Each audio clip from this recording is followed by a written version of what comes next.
What do you think is motivating the people on the other side of this issue to feel so much passion about this? It's because this is a really serious issue.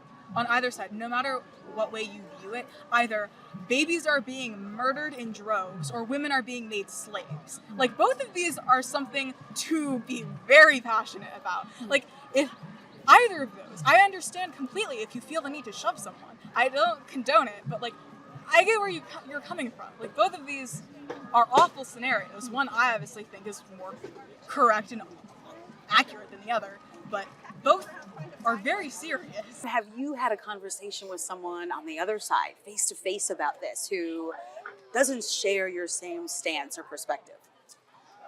To be honest, no, I really haven't. And I think that, like, right where we are in terms of social media right now, it really dictates what you see. And a lot of people on my feed are people that I have curated that have the very, very similar opinions as me. And I definitely think that that's part of the problem, is people not talking to one another. This can go back to teaching as well. I spend most of my time resolving conflicts with students who don't quite know how to communicate with one another. And I think it's really sad as adults, and I'm putting myself within this as well, that we're still having issues kind of coming to terms with our own opinions in a respectful and harmless way. Is there anyone in your life personally, like family members, close friends, that disagree with you on this, that you've engaged with about abortion? Yeah, a little bit. We try to avoid talking about it at Thanksgiving. It's hard for them to miss when I'm posting on social media or whatnot. So, you know, sometimes the hardest people to have that conversation with is your family. And if they're not open, I'm not going to force it. But they see what I'm doing, so that's what matters. I'd want to know, why, kind of how that developed among them, like, why they have those beliefs, whether it's their, were they raised that, were their parents, pro-life? Is it like their religious upbringing? Kind of what motivates them to kind of have those beliefs. And I just think that fuck this guy. This guy doesn't have a uterus. Fuck him. That's a perfect example of what I'm talking about right there. Just no respect for any other's opinion, no respect for anything.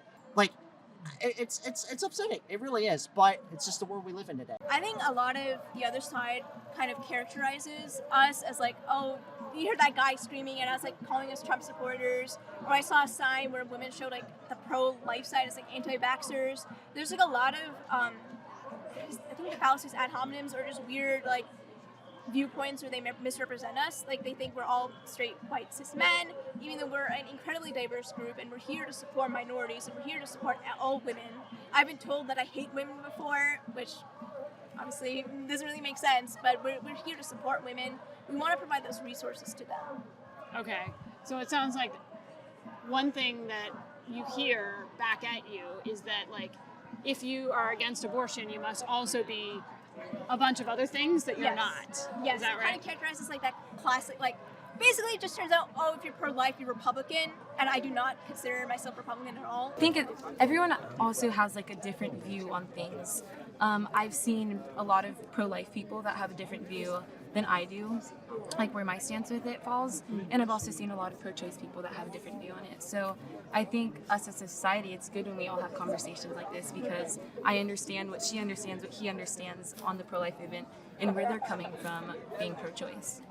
It's very promising for me to see kids in classrooms now learning to have those conversations, because hopefully they can continue to teach me, and then also maybe teach others in the future that you're welcome to your opinion, but we also need to like come together and discuss it.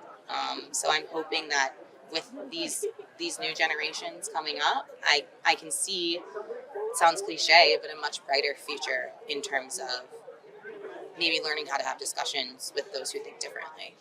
Oh, okay, like we can disagree on this, but it doesn't mean that we have to dislike each other or fight each other or call each other names. But I definitely think it's really hard in the moment when someone is so vehemently against something that you feel so strongly about.